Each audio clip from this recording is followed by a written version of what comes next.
Les personnes calmes ne sont pas toujours faibles. Imagine quelqu'un qui t'insulte. Tu ne réponds pas. Quelqu'un essaie de te provoquer. Tu restes silencieux. Quelqu'un te trahit. Tu ne cries pas. Et autour de toi, certains commencent à penser. Il ne dira rien. Il est trop gentil. On peut lui manquer de respect. Mais voici ce qu'ils ne comprennent pas. Le silence d'une personne calme ne signifie pas qu'elle n'a rien compris. Parfois, cela signifie exactement l'inverse. Elle a compris. Elle a observé. Elle a mémorisé. Et surtout, elle a décidé de ne pas réagir sous le coup de l'émotion. C'est précisément ce qui peut la rendre redoutable. Parce qu'une personne qui ne contrôle pas ses émotions peut être facilement manipulée. Mais une personne qui maîtrise ses réactions est beaucoup plus difficile à contrôler. Et peut-être que cette personne, c'est toi. Le calme est souvent pris pour de la faiblesse. Dans notre société, nous avons tendance à confondre puissance et bruit. Celui qui parle fort semble sûr de lui. Celui qui répond immédiatement semble fort. Celui qui impose sa présence semble dominant. Mais la psychologie humaine nous apprend quelque chose d'intéressant. L'intensité d'une réaction ne prouve pas la force intérieure. Parfois, elle révèle simplement un manque de contrôle.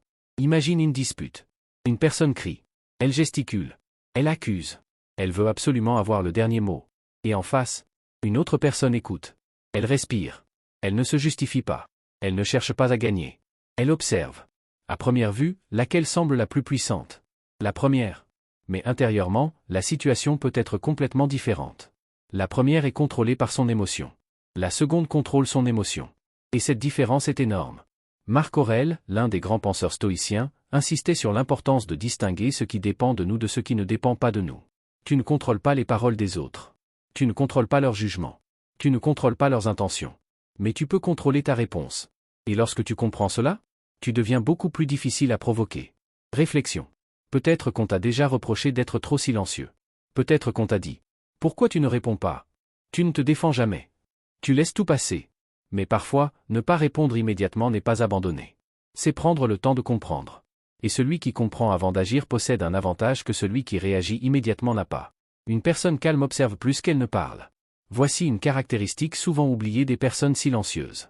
Elles observent. Pendant que certains parlent pour remplir le silence, elles écoutent. Pendant que certains racontent leurs intentions, elles regardent leur comportement. Pendant que certains essaient de paraître intelligents, elles remarquent les contradictions. C'est ici que la psychologie devient particulièrement intéressante. Lorsque nous parlons beaucoup, nous révélons énormément de choses. Nos peurs, nos besoins, nos insécurités, nos ambitions, nos contradictions, nos intentions. Une personne attentive peut apprendre énormément simplement en écoutant. Imagine ton collègue. Il te raconte qu'il est toujours honnête. Mais tu remarques qu'il ment régulièrement aux autres. Il te dit qu'il respecte tout le monde. Mais tu observes comment il parle des gens lorsqu'il quitte la pièce. Il te dit qu'il est ton ami. Mais lorsqu'une opportunité apparaît, il disparaît. La personne calme ne va peut-être rien dire. Mais elle voit. Et elle enregistre mentalement ces informations. Réflexion. C'est peut-être pour cela que certaines personnes deviennent soudainement distantes. Tu te demandes, qu'est-ce que j'ai fait? Mais parfois, elles ne viennent pas de découvrir quelque chose. Elles viennent simplement de terminer leur observation. Elles ne réagissent pas à chaque provocation. Il existe une forme de pouvoir que beaucoup de gens sous-estiment. Le pouvoir de ne pas réagir. Quelqu'un t'énerve volontairement. Pourquoi? Parce qu'il veut obtenir quelque chose. Ton attention. Ta colère. Ta justification. Ta peur. Ton énergie. Il appuie sur un bouton. Et si tu réagis exactement comme prévu, il contrôle déjà une partie de ton comportement. C'est l'une des raisons pour lesquelles certaines personnes aiment provoquer. Elles ne cherchent pas forcément à gagner une discussion. Elles cherchent à voir si elles peuvent contrôler ton état émotionnel. Une personne calme comprend progressivement ce mécanisme. Elle se demande, pourquoi cette personne veut-elle me faire réagir? Et cette simple question change tout. Au lieu de répondre à l'attaque, elle analyse l'intention derrière l'attaque. Exemple. Quelqu'un te dit, tu te crois supérieur maintenant? Tu pourrais répondre immédiatement. Te défendre. Expliquer. Argumenter. Mais tu peux aussi simplement regarder la personne et dire, pourquoi tu penses ça? Soudainement, la dynamique change. Parce que tu refuses de jouer le rôle qu'on voulait t'imposer. Le calme n'est donc pas toujours l'absence de courage. Parfois, c'est le courage de ne pas devenir la personne que quelqu'un d'autre essaie de provoquer. Les personnes calmes sont souvent plus difficiles à manipuler. La manipulation fonctionne mieux lorsque quelqu'un réagit rapidement. La culpabilité, la peur, la colère, le besoin d'être aimé, le besoin d'être accepté. Tout cela peut être utilisé contre nous. Imagine quelqu'un qui te dit « Si tu étais vraiment mon ami, tu ferais ça pour moi ». Une personne impulsive peut immédiatement ressentir de la culpabilité. Elle accepte. Mais une personne calme peut s'arrêter. Elle se demande Est-ce réellement une demande ou une pression émotionnelle? Cette seconde de réflexion peut tout changer. Carl Jung parlait beaucoup de la nécessité de prendre conscience de ce qui se passe en nous. Parce que ce que nous ne comprenons pas en nous-mêmes peut finir par nous contrôler. Une personne calme apprend progressivement à reconnaître ses propres émotions. Elle sait quand elle est en colère. Elle sait quand elle a peur. Elle sait quand son ego est blessé. Et surtout, elle évite de prendre une décision importante au moment où l'émotion est à son maximum. Réflexion. Tu n'as pas besoin de devenir froid. Tu n'as pas besoin de devenir insensible. Tu dois simplement apprendre à créer un espace entre ce que tu ressens et ce que tu fais. C'est dans cet espace que réside une grande partie de ta liberté. Le plus important, elles peuvent partir sans faire de bruit. Et maintenant, voici une chose que beaucoup de gens découvrent trop tard.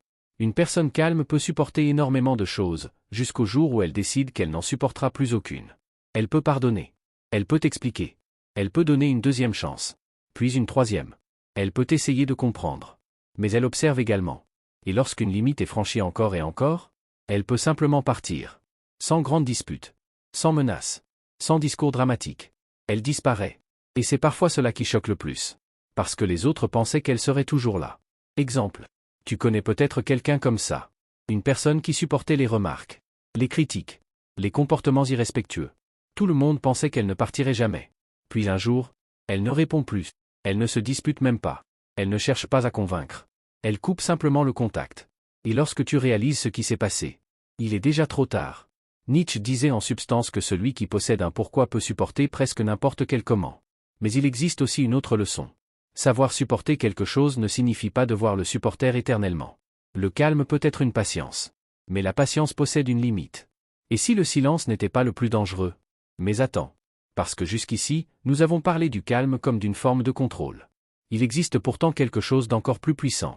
Quelque chose que beaucoup de personnes calmes finissent par développer. Elles cessent progressivement d'avoir besoin d'être comprises par tout le monde. Et lorsque tu n'as plus besoin de convaincre les autres de ta valeur, beaucoup de choses changent. Tu ne réponds plus à chaque critique. Tu ne cours plus après chaque personne qui s'éloigne. Tu ne cherches plus à prouver que tu avais raison. Tu n'as plus besoin de gagner chaque conversation. Et c'est précisément là que ton comportement peut devenir incompréhensible pour certaines personnes. Parce qu'elles ne savent plus quel bouton appuyer pour te faire réagir. Elles n'ont pas besoin de gagner chaque conversation. L'ego adore avoir raison. Il veut corriger. Il veut démontrer. Il veut prouver. Il veut gagner. Mais une personne intérieurement stable comprend quelque chose. Avoir raison et obtenir la paix ne sont pas toujours la même chose. Imagine une conversation. Tu sais que l'autre personne a tort. Tu pourrais passer 20 minutes à lui expliquer. Tu pourrais chercher des preuves. Tu pourrais démontrer chaque contradiction. Mais à la fin, qu'as-tu réellement gagné? Une dispute? De la fatigue? Une personne encore plus convaincue qu'elle avait raison? Parfois, le choix le plus intelligent consiste simplement à dire « Je comprends ton point de vue » et passer à autre chose. Cela ne signifie pas que tu es d'accord. Cela signifie que tu refuses de gaspiller ton énergie. Réflexion. Toutes les batailles ne méritent pas ton énergie. Certaines personnes veulent une discussion. D'autres veulent seulement une réaction. Apprendre à faire la différence. C'est une forme de maturité. Leur calme peut cacher une force émotionnelle immense. Il faut cependant faire attention à une erreur. Être calme ne signifie pas être parfait. Certaines personnes silencieuses sont simplement blessées. Elles ont appris à ne plus parler parce qu'elles ont été ignorées. Certaines ne sont pas calmes parce qu'elles maîtrisent leurs émotions. Elles sont calmes parce qu'elles ont abandonné l'idée d'être comprises. Et cette distinction est essentielle. Le véritable calme n'est pas « je ne ressens rien ». Le véritable calme est « je ressens énormément, mais je choisis ce que je fais de ce que je ressens ». C'est très différent. Une personne véritablement forte peut ressentir la colère, la tristesse, la peur, la déception. Mais elle ne donne pas automatiquement le volant à chacune de ses émotions. Elle ressent, elle observe, puis elle choisit. Peut-être que personne ne voit tout ce que tu portes. Peut-être que tu souris alors que quelque chose te détruit intérieurement. Peut-être que tu gardes le silence parce que tu es fatigué d'expliquer. Et peut-être que certaines personnes ont interprété ton silence comme de l'indifférence. Alors qu'en réalité, tu essayais simplement de rester debout. Si c'est ton cas, rappelle-toi ceci. Tu n'as pas besoin de devenir dur pour devenir fort. Tu dois devenir conscient. Le jour où une personne calme arrête de chercher ton approbation, il existe un changement profond dans la psychologie humaine. Au début, nous voulons être acceptés. Nous voulons être appréciés. Nous voulons être compris. Nous voulons que les autres reconnaissent notre valeur. Mais avec le temps, certaines personnes comprennent quelque chose de difficile. Tu peux passer toute ta vie à essayer de convaincre les mauvaises personnes que tu mérites d'être respecté. Et tu n'y arriveras jamais. Parce que certaines personnes ont besoin de te rabaisser pour se sentir supérieur. Alors tu peux expliquer. Tu peux être gentil. Tu peux faire des efforts. Tu peux donner davantage. Cela ne changera rien. La personne calme finit parfois par comprendre. Je n'ai pas besoin de convaincre cette personne. Et à partir de là, elle se retire. Pas par vengeance. Pas pour punir. Mais parce qu'elle a compris que son énergie est précieuse. Le calme le plus puissant est celui qui vient de la maîtrise de soi. Alors, pourquoi les personnes calmes peuvent-elles être les plus dangereuses?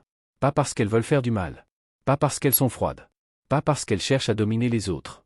Mais parce qu'elles peuvent devenir difficiles à manipuler. Elles observent. Elles réfléchissent. Elles contrôlent leurs réactions. Elles choisissent leur bataille. Elles peuvent pardonner. Mais elles savent aussi partir. Et surtout, elles apprennent progressivement à ne plus donner aux autres le pouvoir de contrôler leur état intérieur. C'est peut-être cela, la véritable force. Pas crier plus fort. Pas intimider. Pas avoir le dernier mot. Mais être capable de rester maître de soi lorsque tout autour de toi essaie de te faire perdre le contrôle. Marc Aurèle aurait probablement résumé cette philosophie par une idée simple. Tu ne contrôles pas ce que les autres font. Mais tu peux contrôler ce que tu deviens face à ce qu'ils font. Alors la prochaine fois que quelqu'un essaiera de te provoquer, ne te demande pas seulement « Comment vais-je répondre ?»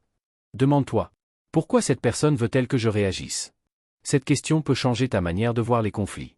Et peut-être même, ta manière de voir les gens. Parce qu'au bout du compte, le calme n'est pas le contraire de la force. Le calme peut être la forme que prend la force lorsqu'elle n'a plus besoin de se prouver. Maintenant, j'aimerais te poser une question. Est-ce que tu es une personne calme parce que tu maîtrises tes émotions, ou parce que tu as simplement appris à tout garder à l'intérieur? Réfléchis vraiment à cette question. Et si tu te reconnais dans cette vidéo, écris simplement « calme » dans les commentaires. Cela permettra aussi à d'autres personnes de comprendre qu'elles ne sont pas seules à fonctionner de cette manière. Et si tu veux continuer cette exploration de la psychologie humaine, abonne-toi à la chaîne. Parce que parfois, le plus grand pouvoir que tu puisses développer n'est pas de contrôler les autres. C'est de devenir quelqu'un que les autres ne peuvent plus contrôler aussi facilement. À bientôt pour une nouvelle exploration de l'esprit humain.